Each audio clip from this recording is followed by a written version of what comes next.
आंख मूंद के जिसको तिसको जो तो आ रहा उसको उसको बंटवारा, सीट टिकट का बंटवारा कर दे रहे हैं बिना सोचे बिना समझे। एक दिन में उसको टिकट दे दिया तो उसको, अरे भाई जो जमीनी स्तर से जुड़ा हुआ है, जो 25 साल से भारतीय जनता पार्टी में काम कर रहा है, उसको आप टिकट ना दे करके कांग्रेस से कोई आया है तो उसको बड़ा चेहरा है, नामी आदमी है, तो उसको आप टिकट दे दिए। तो भाई वो अपना आदमी को अपना जितना फील्ड में सर्कल में उनका जो पहचान है उसको तो मना करेगा ना, वो तो मना कर देगा भैया कि उसको वोट मत देना, ज्यादा सियाना बन रहा है पार्टी। 35 आदमी का नाम दिया थे, दिल्ली भेजे थे योगी जी, एक बार भी उनसे बात करना, जो नड्डा जी बात करना उचित नहीं समझे। 35 आदमी का नाम दिया और उनका बीच में बात नहीं हुई और मनमानी तरीका से जिसको जिसको टिकट दे दिया, तो हारना ही है। खारा सोना का भी खारा सोना है योगी जी, वो चीज है।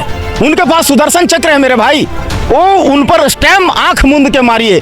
मोदी जी क्या करते हैं पता है, वो हाथ जोड़ के काम चलाते हैं, लेकिन योगी जी जो है ना वो तुरंत सुदर्शन चक्र फेंक देते हैं।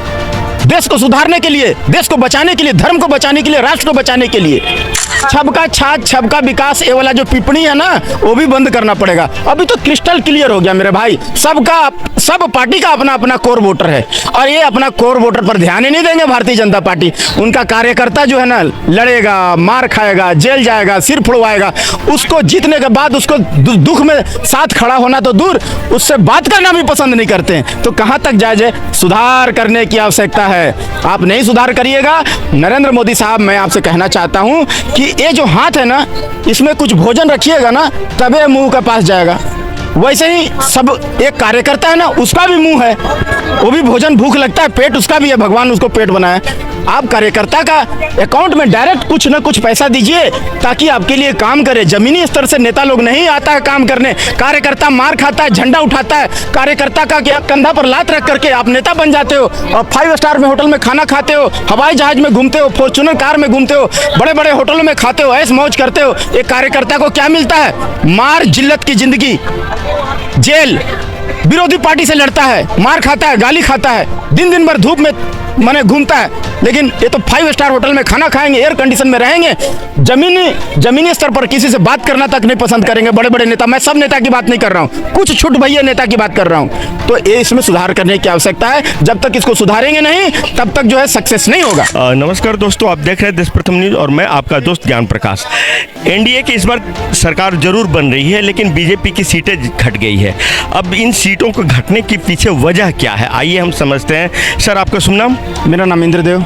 सर क्या वजह है इस बार जो बीजेपी की सीटें घट गई, जबकि तमाम तरह की मतलब विकास कार्य करने के बाद भी और गुड गवर्नेंस, हिंदुत्व, हर तरह का पक्ष बीजेपी के पास था, फिर फेलियर कहाँ हो गई? देखिए ये नेता लोग जो है ना, छुट भैया नेता घुस गए हैं, दूसरे पार्टी से आएंगे और आकर के यहाँ बड़ा ओहदा दे देगा आंख मूंद करके, और उनको माने आंख मूंद के जिसको तिसको जो तो आ रहा उसको बंटवारा, सीट टिकट का बंटवारा कर दे रहे हैं बिना सोचे बिना समझे। एक दिन में उसको टिकट दे दिया तो उसको, अरे भाई जो जमीनी स्तर से जुड़ा हुआ है, जो 25 साल से भारतीय जनता पार्टी में काम कर रहा है, उसको आप टिकट ना दे करके कांग्रेस से कोई आया है तो उसको बड़ा चेहरा है, नामी आदमी है, तो उसको आप टिकट दे दिए। तो भाई वो अपना आदमी को अपना जितना फील्ड में सर्कल में उनका जो पहचान है उसको तो मना करेगा ना, वो तो मना कर देगा भैया कि उसको वोट मत देना, ज्यादा सियाना बन रहा है पार्टी। 25 साल से मैं यहाँ खट रहा हूँ, अपना पूंजी लगा दिया हूँ, सारा जिंदगी दे दिया हूँ, और आप मेरे को टिकट ना दे करके किसी और को टिकट, कांग्रेसिया को टिकट दे रहे हैं। आप ज्यादा वैल्यू बना ले रहे हैं, उसको वैल्यू दे रहे हैं, तो अपमान भी लगता है उसको, दुनिया हंसती है उस पर। ये चीज को समझने की जरूरत है। 35 आदमी प्रोवाइड किए थे, 35 आदमी का नाम दिए थे, दिल्ली भेजे थे योगी जी, एक बार भी उनसे बात करना, जो नड्डा जी बात करना उचित नहीं समझे। 35 आदमी का नाम दिया और उनका बीच में बात नहीं हुई और मनमानी तरीका से जिसको तिसको टिकट दे दिया, तो हारना ही है। इनको देखिए ना, योगी जी जो करते हैं ना, वो योगी जी का मुकाबला कोई नहीं कर सकता। मैं तो कहता हूँ योगी जी को तुरंत लाइए दिल्ली में, इमीडिएट, जितना हो सके दिल्ली में जितना जल्दी ला सकिए, क्योंकि योगी जी एक ऐसा है ना, एक शख्स ऐसा है योगी जी कि उन्हीं के पास सिर्फ जो है ना सुदर्शन चक्र है, बाकी किसी के पास सुदर्शन चक्र नहीं है। नहीं, एक अफवाह ये भी तैर रही है पॉलिटिकल सर्कल में कि अमित शाह और योगी के बीच एक टसल भी अंदर खाने में है, जिसके वजह से अमित शाह ने उनके द्वारा जो सुझाए गए नाम थे उसको बिल्कुल काट दिया गया और केंद्र के नाम की सहमति दे दी गई। इसमें कहाँ तक सच्चाई है? गलत है, गलत है, गलत है, बिल्कुल गलत है। योगी जी जो बोल दिया उस पर खारा सोना है, खारा सोना का, खारा सोना का, खारा सोना का, खारा सोना का भी खारा सोना है योगी जी, वो चीज है। उनके पास सुदर्शन चक्र है मेरे भाई, वो उन पर स्टैम्प आंख मूंद के मारिए। मोदी जी क्या करते हैं पता है, वो हाथ जोड़ के काम चलाते हैं, लेकिन योगी जी जो है ना वो तुरंत सुदर्शन चक्र फेंक देते हैं देश को सुधारने के लिए, देश को बचाने के लिए, धर्म को बचाने के लिए, राष्ट्र को बचाने के लिए। तो वो जो है ना योगी जी को दिल्ली में लाइए और जो योगी जी बोलेंगे उसी को करिए, तभी जाकर के सक्सेस होगा भारतीय जनता पार्टी। और आज जो है नेता जो दूसरे पार्टी से आकर के उन्हें भगदड़ मच गई है, उन लोग आकर के यहाँ और बड़ा ओहदा में बैठ जाते हैं, बड़ा बड़ा सीट पे बैठ जाते हैं और जो है वो बड़ा बड़ा पोस्ट ले जाते हैं, वो जो है अब ये बंद करना पड़ेगा। छबका छाछ छबका विकास ये वाला जो टिप्पणी है ना वो भी बंद करना पड़ेगा। अभी तो क्रिस्टल क्लियर हो गया मेरे भाई, सब पार्टी का अपना अपना कोर वोटर है और ये अपना कोर वोटर पर ध्यान ही नहीं देंगे भारतीय जनता पार्टी। उनका कार्यकर्ता जो है ना लड़ेगा, मार खाएगा, जेल जाएगा, सिर फुड़वाएगा, उसको जीतने के बाद उसको दुख में साथ खड़ा होना तो दूर, उससे बात करना भी पसंद नहीं करते हैं। तो कहाँ तक जाए, सुधार करने की आवश्यकता है। आप नहीं सुधार करिएगा, नरेंद्र मोदी साहब मैं आपसे कहना चाहता हूँ कि ये जो हाथ है ना इसमें कुछ भोजन रखिएगा ना तबे मुंह के पास जाएगा। वैसे ही सब एक कार्यकर्ता है ना उसका भी मुंह है, वो भी भोजन भूख लगता है, पेट उसका भी है, भगवान उसको पेट बनाए। आप कार्यकर्ता का अकाउंट में डायरेक्ट कुछ ना कुछ पैसा दीजिए ताकि आपके लिए काम करे। जमीनी स्तर से नेता लोग नहीं आता है काम करने, कार्यकर्ता मार खाता है, झंडा उठाता है, कार्यकर्ता का क्या कंधा पर लात रख करके आप नेता बन जाते हो और 5 स्टार में होटल में खाना खाते हो, हवाई जहाज में घूमते हो, फॉर्च्यूनर कार में घूमते हो, बड़े बड़े होटलों में खाते हो, ऐश मौज करते हो। एक कार्यकर्ता को क्या मिलता है?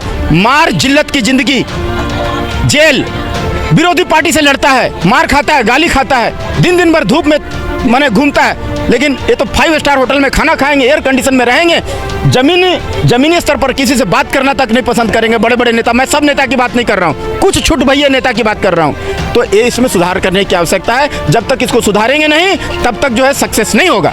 जमीनी कार्यकर्ताओं की यानी उपेक्षा हुई है इस बार जमकर। बिल्कुल, एकदम बोलना ही नहीं है। सेल्फी लेना पसंद नहीं करते हैं बड़े बड़े नेता, इसके साथ सेल्फी लेंगे तो पता नहीं चोर होगा, बलात्कारी होगा, मेरा इमेज खराब हो जाएगा। बताइए, उसका इमेज खराब हो जा रहा है, इतना बड़ा नेता बन गया। अबे चपरासी हो तुम, कुछ दिन का भगवान तुम्हें भेजा इस धरती पर काम करने के लिए। अच्छे काम करोगे तो भगवान रहने देगा। ये हाथ गोड़ मजबूत भगवान दिया ना सेवा करने के लिए, अच्छे काम करने के लिए। पावर ऑफ पोजीशन का गलत इस्तेमाल करोगे, हाथ और पैर दोनों छीन लेंगे भगवान। वो सही, अगर आप जो है ना, आप एक स्टेशनरी दुकान है या किसी प्रकार का आपका दुकान है, आपका नौकर जो है ना, आपका नौकर अगर चोरी करेगा ना तो आप नौकर को नहीं रखोगे, मार के भगा दोगे। ये चोरी कर रहा है, गलत काम कर रहा है। वैसे ही भगवान हमको भेजा है इस धरती पर ड्यूटी करने के लिए, कर्तव्य करने के लिए, और अपना अपना ड्यूटी देके भेजा है। अगर आप सही ड्यूटी नहीं करोगे भगवान उठा लेगा। वैसे ही मैं नेताओं को कह देता हूं कि अपना कर्तव्य समझ करके इस काम को करो कि भगवान तुमको कर्तव्य दिया है लॉ एंड ऑर्डर्स का ठीक करने का, व्यवस्था दुरुस्त करने का, नेतागिरी करने का, उसको ड्यूटी समझ के करो। तुम एक चपरासी हो, यहाँ काम करने आए हो, उस मालिक का चपरासी हो। जैसे नरेंद्र मोदी साहब बोलते हैं कि मैं प्रधानमंत्री नहीं हूँ। कौन है भाई? तो मैं प्रधान सेवक हूँ। उनसे सीखो, सीखने की आवश्यकता है। अभी बहुत कुछ बाकी है, बहुत सुधार बाकी है, बहुत सारा छेद है। जो नेता लोग घमंड में जीते हैं उनको भी सीखने की जरूरत है कि घमंड करना बंद करिए, अपने पावर ऑफ पोजीशन का गलत इस्तेमाल करना बंद करिए। जेपी नड्डा जो बीजेपी अध्यक्ष हैं वो तो यहाँ तक कह रहे थे कि अब पार्टी इतनी बड़ी हो गई है कि हमें अब आरएसएस की जरूरत नहीं है। क्या कहना आपका इस पर? दुर्भाग्यपूर्ण है भैया, एक मिनट, दुर्भाग्यपूर्ण है। देखिए, एक लड़का एक लड़की का अगर विवाह करवाइए, शादी करवाइए तो मीडिएटर की आवश्यकता होती है। वैसे ही ये मीडिएटिंग का काम करते हैं, भारतीय जनता पार्टी का अच्छाइयों को ले जाके लोगों तक पहुंचाते हैं, तभी जाकर के लोग जो है ना उनको वोट देते हैं। कोई फोकट का वोट नहीं देता है। ये उनका जमीनी स्तर पर घर घर में जाते हैं, मेहनत करते हैं। तो उनको अगर आप अवॉइड करिएगा, बोलिएगा नहीं हमको संघ का बैसाखी नहीं चाहिए, तो भैया अभी तो इतना आया है, आने वाले दिन में और बाबा जी का ठुल्लू हो जाएगा। संघ को लेके चलना पड़ेगा मेरे भाई। संघ का त्याग क्या होता है, माने मातृभूमि के प्रति प्रेम क्या होता है, वो संघ जानता है जी। जो बगल का ही राज्य है, जो बगल का ही राज्य मध्य प्रदेश में 29 की 29 सीट भाजपा की झोली में चली गई, तो जातिवाद वहाँ नहीं चला। उत्तर प्रदेश में जो लोग बात कह रहे हैं, जो राजनीतिक विश्लेषक कह रहे हैं कि जो अखिलेश यादव ने जातिगत समीकरण का जो खेल खेला, उसके चक्रव्यूह में बीजेपी फंस गई कहीं ना कहीं। क्या कहना आपका? देखिए, अयोध्या धाम में ना आज जो है ना उन लोग घर का मुर्गी दाल बराबर समझते हैं श्री राम प्रभु को। श्री राम प्रभु को तख्ता पर रख दो, ये तो राम आते जाते रहेंगे, राम तो है ही है भाई, यही कहाँ है, कहाँ जाएंगे। पैसे पहले माल बनाओ, राम भक्तों का जेब काटो पहले, खचाखच खचाखच खचाखच। राम भक्त कितना लाया है पैसा वो देखो ना, 2 कौड़ी का जमीन नहीं था, आज मोदी सरकार की वजह से करोड़ों अरबों का हो गया। आज मोदी सरकार का मुंह पर थूक दिए, वो आप मोदी सरकार का मुंह पर नहीं थूके, आप हिंदुत्व का मुंह पर थूके, सनातन धर्म का मुंह पर थूके, अपना मुंह ऊपर करके थूके हैं। वो थूक जो है ना, थोड़ा देरी बाद, कुछ दिन बाद आप ही का मुंह पर पड़ने वाला है, घबराइए मत, है ना। आने वाला समय में आपको समझ में आ जाएगा कि आप कितना बड़ा गलती किए हैं, ठीक है। मैं तो कहता हूँ इन नकली हिंदुओं को बायकॉट करो, इनको, ये नकली हिंदू हैं। क्यों? गोस्वामी तुलसीदास जी कहे हैं, बोले हैं कि तुलसी इस देश में भांति भांति के लोग, आपको त्रिपुंडधारी, रुद्राक्षधारी, भगवाधारी, बहुत सारा झुंड के झुंड साधु संत मिल जाएंगे, लेकिन वो रहेंगे नकली। वो राम राम राम करते रहेंगे, लेकिन एक आंख ऐसे खोल के देखते रहेंगे, माल कहाँ, माल दिया कि नहीं दिया, वो देखते रहेंगे। माल देते रहेंगे तो ठीक है, एक दिन में 2.5 लाख आदमी जाता है दर्शन करने के लिए अयोध्या धाम में, और मिला क्या?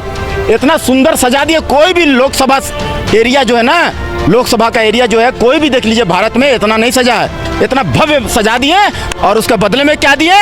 नरेंद्र मोदी की सरकार को बाबा जी का ठुल्लू। तो ये जो है ना, आने वाला समय में आपको जो है दुर्भाग्यपूर्ण है, ये जो है ना, आपको ये कलयुग जो है ना, कलयुग का प्रभाव है, जो एक कली का प्रभाव आपको जो कहां से कहां पहुंचा दिया, ये समझने की आवश्यकता है। एक नैरेटिव ये भी तैर रहा है, मतलब भाजपा का जो कोर एजेंडा है हिंदुत्व है, और वो इस बार जातिवाद से हार गया। कहने का मतलब है कि जातिवाद हावी रहा हिंदुत्व पर, लोगों ने हिंदुत्व को जातिवाद के मतलब नीचे तरजीह दी। क्या कहना आपका? देखिए, अभी तो क्रिस्टल क्लियर हो गया मेरे भाई, सब जितना पार्टी है ना, ठगबंधन गठबंधन हो या भारतीय जनता पार्टी हो, सबका अपना अपना कोर वोटर है, सब अपना अपना कोर वोटर को तन मन धन से लुभाने में जुटे हुए हैं। लेकिन नरेंद्र मोदी साहब की जो टीम है, जो इनकी जो भारतीय जनता पार्टी है, वो कहती है क्या? छबका छाछ छबका विकास। अब नहीं चलेगा, अपना कोर वोटर पर ध्यान दीजिए और स्कैन करिए कि कौन आपका कोर वोटर है। उसको इन लोग से सीखिए, कांग्रेसियों से सीखिए कि तन मन धन लगा देते हैं, अपना जान लगा देते हैं इनको बचाने के लिए, इनको सुख सुविधा देने के लिए, जो उनका कोर वोटर है।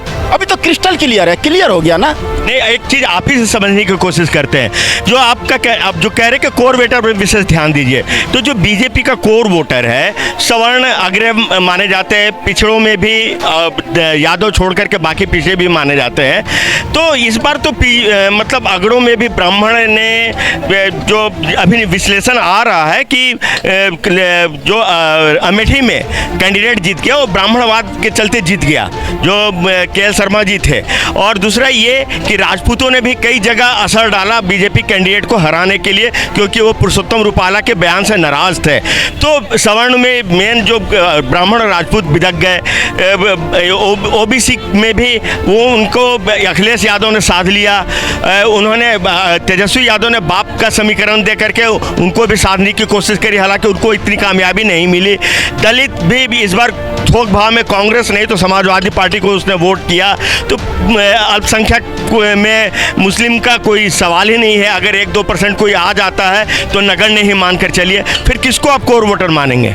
देखिए आप कितना 2 बार 3 बार रिपीट करके बोल दिए आप, राजपूत ब्राह्मण, राजपूत ब्राह्मण।